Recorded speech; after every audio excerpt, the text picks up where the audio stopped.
प्रधानमन्त्रीज्यू सीमा रक्षा गर्न नसक्ने, गृहमन्त्रीले सुरक्षा दिन नसक्ने, शान्ति सुव्यवस्था दिन नसक्ने, आपूर्ति मन्त्रीले ग्यास मल दिन नसक्ने, श्रम रोजगार मन्त्रीले रोजगारी दिन नसक्ने, अर्थमन्त्रीज्यूले बजार दिन नसक्ने, राहत दिन नसक्ने, महँगी नियन्त्रण गर्न नसक्ने, सहकारी पीडितले पैसा फिर्ता नपाउने, न्यायालय छ न्याय नपाउने, अस्पताल छ उपचार नपाउने।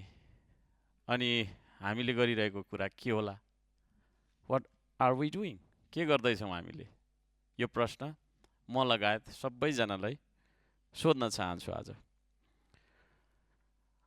अब हामीले संसदमा बोल्छौँ, सरकार संसदप्रति जवाफदेही बन्नुपर्छ भन्ने माग हिजोसम्म राख्यौँ। हिजो खुसी लाग्यो, सभामुखज्यूले निर्देशन पनि दिनुभएको छ।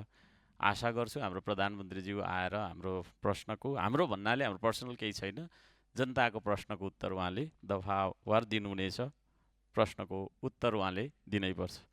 सरकार संसदप्रति जवाफदेही बन्नुपर्छ, संसद जनताप्रति जवाफदेही बन्नुपर्छ।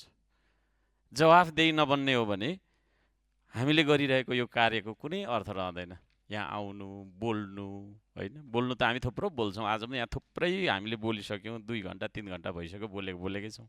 तर यी बोलेका कुराहरूको सुनवाई कसले गर्ने हो र त्यो सुनवाई गरे अनुसार कार्य हुन्छ कि हुँदैन, यो पनि चाहिँ नि हामीले गम्भीर भएर यसको उत्तर हामी सबैले दिउँ, नेपाल सरकार लगायत हामी सबैले दिउँ।